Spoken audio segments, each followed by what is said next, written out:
Today, we delve into a riveting tale of workplace strategy, where a group of employees harness the power of union bylaws to turn the tides in their favor. It's a story of underdogs, office politics, and a cunning plan that unfolds in the most unexpected of battlegrounds, a Texas chemical plant. This happened in Texas, a notorious anti-union area in the early 2000s. I worked in a chemical plant, and an acquaintance of mine, we'll call him Bob, from an unspecified federal agency that was inspecting my plant, told me this story.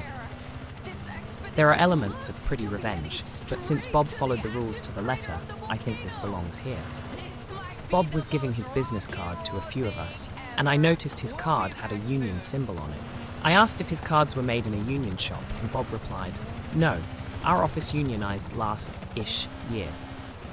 I had a what-the-fox look on my face while Bob was chuckling. I convinced him to share his tale of how a white-collar, master's degree federal employee joined a union. In Bob's office, there was the supervisor, ineligible for the union, and 6 other workers, all white-collar and degree-holding. 3 of the workers wanted to unionize, and 4, Bob included, did not. For some reason, a 3-4 vote meant the office unionized, and Bob now worked as a non-union worker in a union shop. Bob and his 3 like-minded co-workers could care less about the union shenanigans because they thought nothing would ever come off the unionization.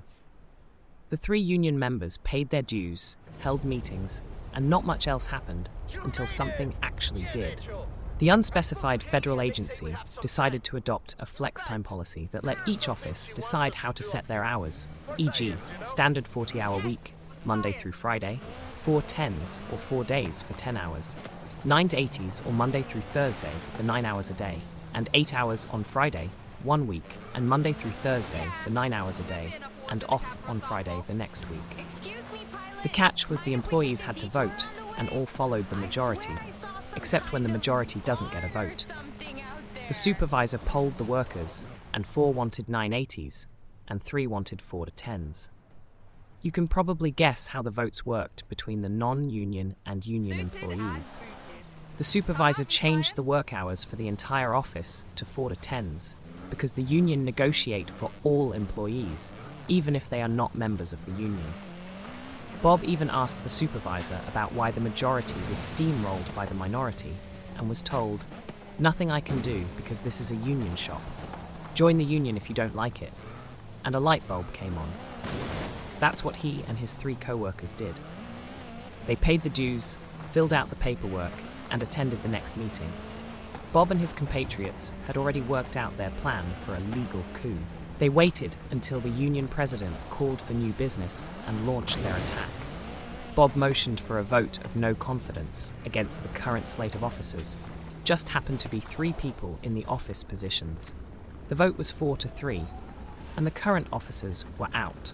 Compatriot number 1 nominated Bob and 2 compatriots to the officer positions, and the vote was 4 to 3 in favor of the new officers. Bob was the new president. Bob asked for any more new business and found out that compatriot number 3 wanted to change the work hours to 9 to 80s. Motion was seconded, and the vote was, drumroll please, 4 to 3 in favor of the new work schedule. The supervisor changed the work schedule for the entire office to 9 to 80s the following Monday.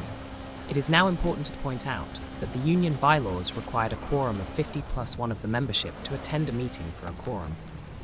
The previous number required was 2 of 3 members, and before I get blasted for internet math, 2 of 3 is based on 50% rounded down to a whole number and then add 1. But the new required number for a quorum was 4. Bob adjourned the meeting, and for several years did not call a new meeting, and he and his compatriots boycotted all union activities except paying their dues. By following the supervisor direction, Bob and his compatriots applied the union bylaws against itself and their 3 insensitive co-workers. Thank you for tuning in to today's incredible tale of underdog victory and union machinations. Don't forget to like, subscribe, and turn on notifications so you won't miss out on our next story of cunning and comeuppance.